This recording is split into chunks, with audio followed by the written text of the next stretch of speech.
नमः शिवाय। दोस्तों, आप सभी का अपने चैनल स्पिरिचुअल स्वास्थ्य में हार्दिक स्वागत है। दोस्तों, आज की वीडियो में आप जानेंगे भगवान शिवजी के गृहपति अवतार के बारे में। वीडियो पूरी देखना दोस्तों, क्योंकि आप जो जानकारी लेना चाहते हैं वो पूरी वीडियो देखने से ही मिलेगी। अगर वीडियो अच्छी लगे तो प्लीज़ लाइक, शेयर और सब्सक्राइब करें ताकि भविष्य में आने वाले वीडियो की नोटिफिकेशन आपको सबसे पहले मिले। शिव जी आप सभी की मनोकामना पूरी करे। तो दोस्तों, करते हैं वीडियो शुरू। भगवान शिवजी का गृहपति अवतार। भगवान विष्णु के अनेक अवतार हुए हैं, वैसे ही भगवान शिवजी के भी अवतार हुए हैं। भगवान शिवजी के अनेक अवतारों में से 7वें अवतार है गृहपति। आज हम उनके इस अवतार की कथा सुनेंगे। नर्मदा नदी के तट पर धर्मपुर नाम का एक नगर था।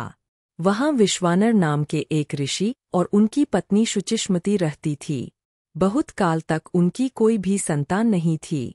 एक दिन शुचिष्मति ने अपने पति से कहा, स्वामी, हमारा भगवान शिवजी के समान पुत्र हो, ऐसी मेरी इच्छा है।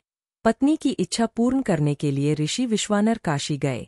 वहां पर उन्होंने घोर तप के द्वारा भगवान शिवजी के वीरेश लिंग की आराधना की। एक दिन ऋषि को वीरेश लिंग के मध्य एक बालक दिखाई दिया। उन्होंने बालरूप धारण किए हुए शिवजी की पूजा की। ऋषि विश्वानर द्वारा की गई भावपूर्ण पूजा से शिवजी प्रसन्न हो गए।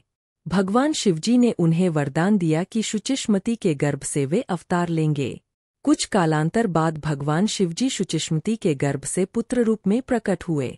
पितामह ब्रह्माजी ने उस बालक का नाम गृहपति रखा। गृहपति की आयु बढ़ने लगी।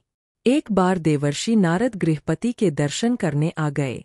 उन्होंने गृहपति को देखा और ऋषि विश्वानर से कहा, मुनिवर, यह बालक सर्वगुण संपन्न है, किंतु 12 वर्ष की आयु में इसे बिजली अथवा अग्नि द्वारा भय उत्पन्न होगा। यह सुनकर ऋषि विश्वानर दुखी हो गए। ऋषि विश्वानर और शुचिष्मति को गृहपति की चिंता होने लगी।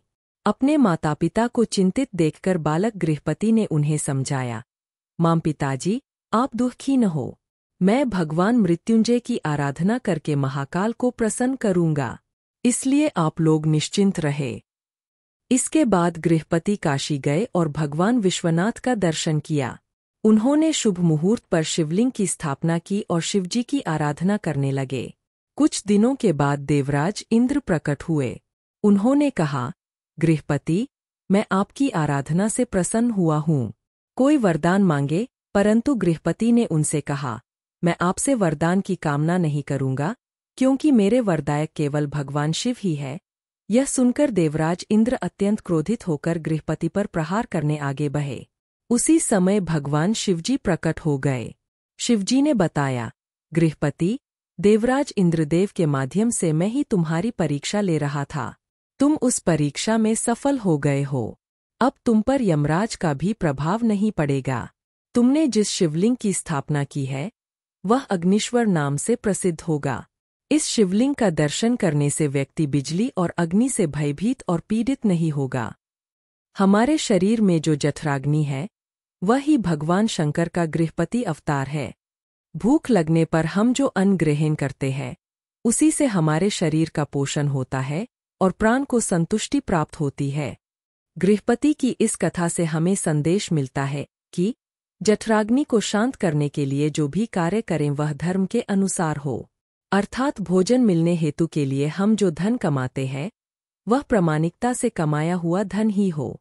हम जो भी कार्य करें वह भगवान को प्रसन्न करने के लिए करना है, अर्थात भोजन प्राप्ति के लिए हम कोई कार्य कर रहे हैं तो उसका माध्यम पवित्र तथा धर्मानुसार होना चाहिए और